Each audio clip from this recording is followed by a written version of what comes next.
अस्सलामुअलैकुम beautiful friends, my name is Arsalan Ahmed and you are watching PK bikes. तो friends, आज हम बात करेंगे थोड़ी सी इंजन के बारे में कि हमें जो इंजन मिलते हैं बाइक्स में वो कौन कौन से मिलते हैं। तो सबसे पहले तो बता दूं कि हमें तीन किस्म के इंजन मिलते हैं। एक आपको एयर कूल्ड इंजन मिलता है, एक आपको लिक्विड कूल्ड इंजन मिलता है और दूसरा आपको जो मिलता है वो ऑयल कूल इंजन होता है। ठीक है, इन तीनों में जो है ना वो परफॉर्मेंस के लिहाज से काफ़ी ज़्यादा फ़र्क देखने के लिए मिलता है। जब कंपनी कोई बाइक लॉन्च करती है तो उसमें क्लियर उसमें स्पेसिफिकेशन में लिखा होता है कि ये एक एयर कूल्ड इंजन है।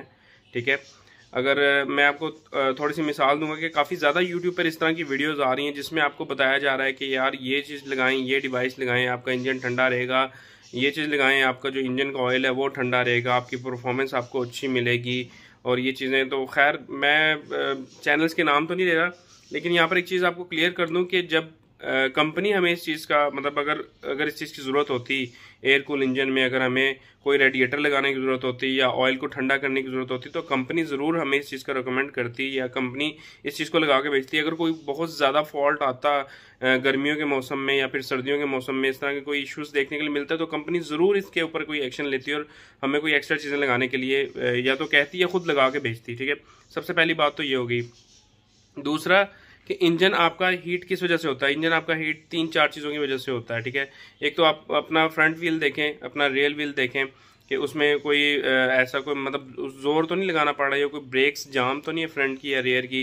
या फिर कुछ लोग होते हैं वो रियर ब्रेक के ऊपर हल्का सा पाँव रख के चलाते हैं तो इंजन को जब जोर लगाना पड़ता है तब एक एक्स्ट्रा हीट जो प्रोड्यूस होती है वो आपकी ब्रेक्स जो आपकी ब्रेक्स हैं उसमें से भी निकल सकती है हीट, या फिर आपके इंजन में से भी निकल सकती है। खैर, मसला ये है कि लोगों को जो है ना वो जानबूझकर इस तरफ ध्यान दिया जा रहा है कि आपका इंजन जो है हीट होता है। भाई गर्मियों में इंजन हीट होते हैं, ठीक है, मसले आते हैं, लेकिन OHV इंजन को किसी भी किस्म की कोई एक्स्ट्रा ऑर्डिनरी जो आपके एयर कूल्ड इंजन होते हैं ना OHV में, उसको किसी भी किस्म की कोई एक्स्ट्रा जो डिवाइस लगाने की ज़रूरत नहीं है। ठीक है, अपने इंजन को खुदारा इस तरह की चीज़ें लगाकर बर्बाद मत कीजिए। ठीक है, अब मैं आपको एक चीज़ कंफर्म कर देता हूँ, चाहे वो OHV इंजन है या SOHC इंजन है। ठीक है, अगर कंपनी को ज़रूरत होती कि उसमें कोई मतलब उसमें रेडिएटर लगाना है, उसमें ऑयल कूल ठंडा करने के लिए उसको कोई ना कोई एक्स्ट्रा डिवाइस लगानी है या कोई फ़ैन लगाना है या फिर आप अपनी जो स्क्रीन पर देख रहे हैं ये वाली डिवाइस लगाने की अगर हमें कोई ज़रूरत होती है, मैं खैर टेस्ट भी लेकर आऊँगा, प्रॉपर टेस्ट करेंगे, इन सब डिवाइसों को लेकर आएंगे, एक एक्सपेरिमेंट पूरा का पूरा करेंगे, चेक करेंगे कि क्या हमें वाकई इन चीज़ों की ज़रूरत है या नहीं है। लेकिन आपको यहाँ पर ये चीज़ क्लियर कर दूँ कि हमें किसी भी किस्म की ऐसी कोई भी ज़रूरत नहीं है। एक OHV इंजन या एक SOHC इंजन अपनी बेस्ट परफॉर्मेंस तभी जाकर देते हैं जब वो अपनी हाई एक मतलब एक हीट के लेवल तक वो पहुंच जाते हैं। कहते हैं ना कि आपने सुना होगा कि होंडा CG125 जब गर्म होता है तभी वो आगे निकलता है, या फिर यामा 125 हो गया, या यामा 125 ये YBR-G हो गया, YBR हो गया, ये निकलते तब है जब इनकी परफॉर्मेंस तभी सामने आती है जब ये अपने पीक लेवल पे पहुंच जाते हैं, तब ये बाइक आगे निकलना शुरू होते हैं। ये भी सुना होगा आपने कि लंबी रेस का घोड़ा है जी, लंबी रेस का घोड़ा है, पहले 125 पीछे रहा है यामा से, जब रेस थोड़ी लंबी हुई है तो 125 आगे निकलना शुरू हो गया, यामा पीछे आने लग गया, या फिर यामा आगे निकलने लग गया और 125 पीछे आने लग गया। तो देखें, जब इस चीज़ की हमें किसी किस्म की कोई ज़रूरत ही नहीं है, ठीक है, अगर हम इन चीज़ों को फिट करवा भी लेते हैं अपने बाइक में, किसी लंबे सफ़र पर हम कहीं जाते हैं, खुदा ना खास्ता अगर आप कहीं दूर इलाके में हैं, आपका रेडिएटर ये लीक हो जाता है या कोई मसला आ जाता है तो आप क्या करेंगे। ठीक है, तो मेरी रिकमेंडेशन आप लोगों के लिए यही है, अपने इंजन के साथ किसी भी किस्म की कोई छेड़खानी ना करें। ठीक है, अगर ये चीज़ें हमें वाकई हमें चाहिए होती तो कंपनी हमें वाकई ये लगा के भेजती। ठीक है, कंपनी को इतनी फुद्दू नहीं बैठी हुई है, होंडा वाले हो गए या फिर ये यामा वाले हो गए, अगर इस चीज़ की ज़रूरत होती पाकिस्तान में कि वाकई यार इंजन को ठंडा रखने के लिए हमें ये एक्स्ट्रा कोई डिवाइस लगाने की ज़रूरत होती तो कंपनी इस चीज़ को फिट करके भेजती, क्योंकि कंपनी इतने महंगे महंगे बाइक हमें दे रही है तो ये छोटी मोटी डिवाइस उनके लिए लगाना कोई मुश्किल नहीं है। अब एक हमारे भाई हैं वो छोटी सी डिवाइस लेकर आते हैं 630 रुपये की, ठीक है, उसको इंजन के साथ फिट करते हैं जी, कहते हैं जी इंजन के अंदर बड़ी काफ़ी अच्छी परफॉर्मेंस रहेगी, आपका इंजन ठंडा रहेगा। और वो लगाने के बाद मुझे पहले ये बताएं कि वो छोटी सी डिवाइस मेटल की है, ना उसके अंदर कोई सेंसर लगा हुआ है, ना उसके अंदर कोई फ़ैन लगा हुआ है, ना कुछ, वो किस तरह इंजन को ठंडा रखेगा मेरे भाई, पहले ये बताएं आप। ठीक है, इस तरह की चीज़ें इस्तेमाल करने से आपके इंजन में कोई डिफेक्ट, आपका इंजन लीक हो सकता है। ठीक है, जब आपका हवा का प्रेशर इंजन में ज़्यादा जाएगा, एक क्वांटिटी एक बताई होती है कि यार एक इतना ऑयल 70 में डलेगा, इतनी क्वांटिटी का ऑयल आपके 125 में डलेगा। जब आप उससे ज़्यादा इंजन में ऑयल डालेंगे तो आपकी जो सील्स हैं वो फट सकती हैं। ठीक है, तो हमें ये बताया जा रहा है कि एक फ़ैन लगा लें आप इंजन के ऊपर, आपका इंजन ठंडा रहेगा। अल्लाह के बंदे, जब हम 50 से 60 किलोमीटर की स्पीड में बाइक चलाते हैं तो तब क्या इंजन गर्म हो रहा होता है, जो आप छोटा सा फ़ैन लगा के इंजन को ठंडा करने लगे हैं।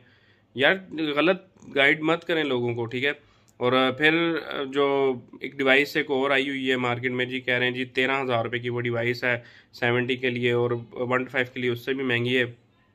उसमें बताया जा रहा है कि इंजन जो है आपके मतलब एक चीज़ ज़रूरत ही नहीं है कि हमें ज़रूरत ही नहीं है कि जब आप कोई इंजन ऑयल डालते हैं 2040 या फिर 20W50 का डालते हैं, तो उसमें सारे वो ग्रेड्स लिखे होते हैं कि उसने कितने लेवल पे ठंडा रहना है, ये कितने लेवल तक उसने गर्म रहना है। तो आप जब उसके लेवल के साथ छेड़खानी करेंगे तो क्या इंजन में कोई प्रॉब्लम नहीं आएगी, ठीक है। ये जो है ना थोड़ा सा सोचने वाली बात है कि आप लोग कह रहे हो कि यार ऑयल को ठंडा रखेंगे परफॉर्मेंस ज़्यादा होगी, 2 से 3 साल जो है ना उसके क्या उस कहते हैं, आपको ऑयल चेंज नहीं कराना पड़ेगा। क्यों लोगों के मोटरसाइकिल बर्बाद करने के चक्करों में आप लोग पड़े हुए हो, क्यों उनके इंजन जो है ना वो उड़ाने के चक्करों में हो। मतलब क्लियर बात करूंगा कि अगर वाकई हमें इस तरह की कोई टेक्नोलॉजी बाइक्स में चाहिए होती, अगर रिकमेंडेड होती, अगर वाकई हमारे इंजन कोई मसला कर रहे होते, ठीक है, इतनी शदीद गर्मी भी पड़ती है, हम 125 भी चलाते हैं, 70 भी चलाते हैं, मैं खुद जो है इसमें एक्सपेरिमेंट वगैरह कर रहा होता हूँ, मुझे तो कोई भी ऐसी कोई परफॉर्मेंस में कोई ऐसा मसला नहीं आया, ठीक है। बस छोटी सी क्लियर यही करूँगा कि इन डिवाइसों को प्लीज़ खुदारा यूज़ मत करें, अपने पैसे ज़ाया मत करें, ठीक है। और अगर रिकमेंडेशन होती तो मैं आपको कहता कि यार ये चीज़ वाकई हाँ अच्छी है, इसको यूज़ करें। हमारे इंजन में कौन सा कोई आग निकल रही है जो बहुत ज़्यादा हीट का इशू आ रहा है, कोई ऐसा मसला नहीं भाई। OHV इंजन, जितने भी एयर कूल्ड इंजन है, इनको किसी भी किस्म की कोई एक्स्ट्रा डिवाइस की ज़रूरत नहीं है। तो ये जितने भी छोटे मोटे जो चीज़ें आ रही हैं ना, ये सिर्फ आपको जो है ना वो बस पैसे बनाने के चक्करों में है सारा कुछ, ठीक है।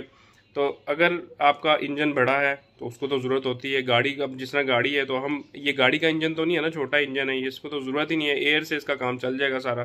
तो एक्स्ट्रा पैसे लगाने की कोई ज़रूरत नहीं है। आपका इंजन ख़राब हो सकता है, आपका इंजन जो है ना वो मज़ीद आपको पैसे लगाने पड़ सकते हैं, ठीक है। और एक और वो मैंने एक देखा था कि कराची के भाई हैं, वो ऑयल आपका चोरी ना हो इस वजह से वो एक मेटल की वो प्लेट्स ही बना के देते हैं भाई। 350 रुपये का लॉक आता है, ठीक है, वो हर बाइक में लग जाता है। आप अब पहले तो वो होता था ना कि अपने उसको लॉक किया, आपका पेट्रोल लॉक हुआ तो चाबी नहीं निकलती थी। अब लेटेस्ट लॉक आ चुके हैं उसमें, ठीक है, आप उसको लॉक करें, चाबी निकाल लें तो आपका पेट्रोल लॉक हो जाएगा, कोई बंदा आपका ऑयल चोरी नहीं कर सकेगा, ठीक है। उसमें वो बता रहे हैं जी हम 450 से शुरू करते हैं, 4,000 5,000 आगे से आगे पता नहीं कितने पैसे वो बता रहे थे। तो छोटी सी मतलब अब एक सोच है ना कि 350 रुपये का ये 400 रुपये का लॉक है, वो आप लगवा लें, आपके बाइक में से पेट्रोल चोरी नहीं होगा, इतना खर्चा करने की ज़रूरत ही नहीं है। तो कहने का मकसद सिर्फ यही है कि अगर रिकमेंडेशन होती तो कंपनी ज़रूर हमें इस चीज़ का कहती। और अगर हमारे इंजनों में इसी तरह हीट नहीं कर रही होती, आग लग रही होती, तो कंपनी कोई ना कोई सोचती इस बारे में और लोग बाइक लेना छोड़ देते, ठीक है। एयर कूल्ड इंजन वाले बाइक लोग लेते ही नहीं, 70 125 यामा वगैरह ये लोग लेना छोड़ देते, ठीक है। तो मैं यही कहूँगा, किसी को मैं डिग्रेड नहीं कर रहा यहाँ पर, सिर्फ यही कह रहा हूँ कि यार लोगों के पैसे आ गए, महंगाई इतनी ज़्यादा हो गई है, लोगों के पैसे इस तरह से ज़ाया ना करवाओ। हाँ मैं ये चीज़ें लूँगा, डिवाइसें लूँगा, एक एक्सपेरिमेंट भी करूँगा, ज़रूर इसको चेक भी करूँगा, ठीक है। फिर सारी चीज़ें दूध का दूध और पानी का पानी आपके सामने लेकर आऊँगा। तो बस लास्ट में आपका हौसला सुनाना, मैं आपसे इजाज़त चाहेगा इस वक्त साथ कि अल्लाह आपको हमेशा खुश रखे, मुझे अपनी दुआ में याद रखिएगा, अपना बहुत बहुत ख्याल रखिएगा। अल्लाह हाफिज़।